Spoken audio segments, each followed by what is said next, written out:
رضیہ سلطان جنگ ہار کر جنگل میں چھپ گئی۔ کئی دنوں تک وہ بھوکی پیاسی رہی۔ اس نے جب ایک کسان کو دیکھا تو اس سے رضیہ نے روٹی مانگی۔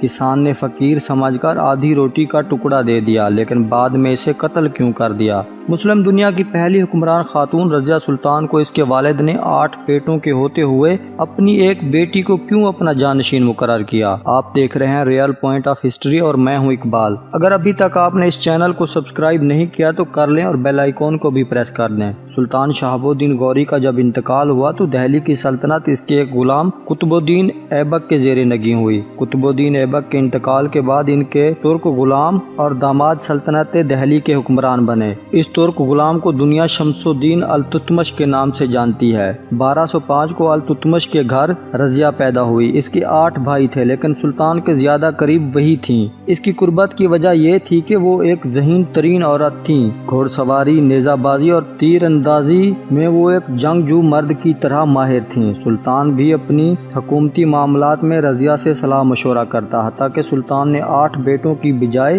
رضیہ کو اپنا جانشین مقرر کیا۔ اس فیصلے کی وجہ سے سلطان کے 8 بیٹوں کے علاوہ تمام درباری ناخوش تھے۔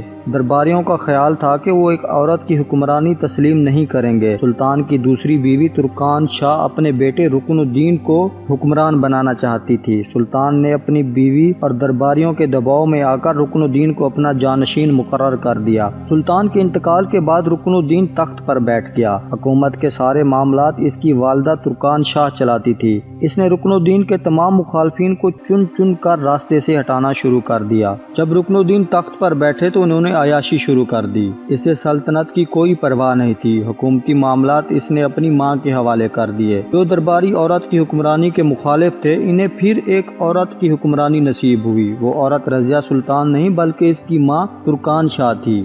درباری ترکان شاہ کے جارحانہ رویے سے بہت تنگ تھے۔ بالآخر رکن الدین کے خلاف بغاوت ہو گئی۔ اس بغاوت میں اس کا سگا بھائی غیاث الدین اور وزیر اعظم بھی شامل ہو گئے۔ رکن الدین نے ان باغیوں کے خلاف جنگ کی، لیکن وہ بری طرح شکست کھا کر گرفتار ہو گیا۔ جو درباری رضیہ سلطان کی حکمرانی کے خلاف تھے، انہوں نے خود رضیہ سلطان کو اپنا حکمران بنا دیا۔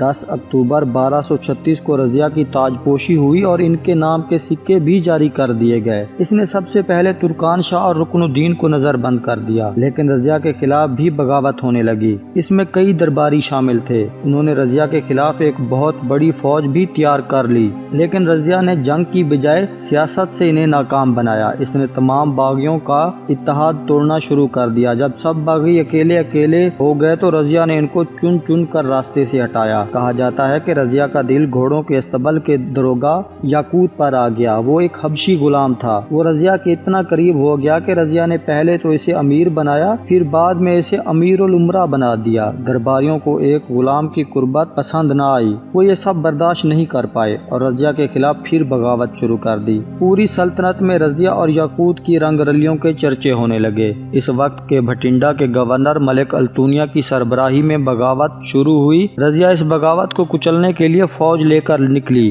لیکن راستے میں ہی اس کے جرنیلوں نے اس کا ساتھ چھوڑ دیا اور رضیہ کو گرفتار کر کے ملک التونیا کے حوالے کر دیا۔ رضیہ کے بھائی بہرام شاہ نے اس کی گرفتاری کے بعد تخت سنبھالا، لیکن رضیہ سلطان جس کی قید میں تھی، اسی ملک التونیا سے شادی کر لی۔ وہ ملک التونیا کے ساتھ مل کر فوج جمع کرنے لگی تاکہ اپنا تخت واپس لے سکے۔ فوج جمع کر کے وہ دلی روانہ ہوئی، لیکن اسے اپنے بھائی بہرام شاہ سے شکست کھانی پڑی۔ رضیہ اور ملک التونیا واپس بھٹنڈا چلے گئے، لیکن وہ خاموش نہ رہے اور دوبارہ تخت لینے کے لیے جنگ کر دی۔ بدقسمتی سے اس بار بھی رضیہ کو شکست کھانا پڑی۔ اب کی بار وہ اپنے شوہر سے بچھڑ کر بھٹنڈا کی بجائے جنگلوں کی طرف نکل گئی۔ کئی دن تک بھوکی پیاسی رہنے کے بعد اس نے ایک کسان سے روٹی مانگی۔ کسان نے اسے فقیر سمجھ کر روٹی تو دے دی، لیکن جب اس کے لباس کے نیچے شاہی لباس اور زیورات دیکھے تو کسان نے اسے قتل کر دیا اور وہیں دفنا دیا۔ کسان زیورات لے کر بازار میں بیچنے گیا، لیکن خریدنے والوں نے اتنے قیمتی زیورات دیکھ کر اسے سپاہیوں کے حوالے کر دیا۔ سپاہیوں نے جب تفتیش کی تو پتہ چلا کہ اس نے جسے فقیر سمجھ کر قتل کیا ہے وہ ہندوستان کی سلطان رضیہ تھی۔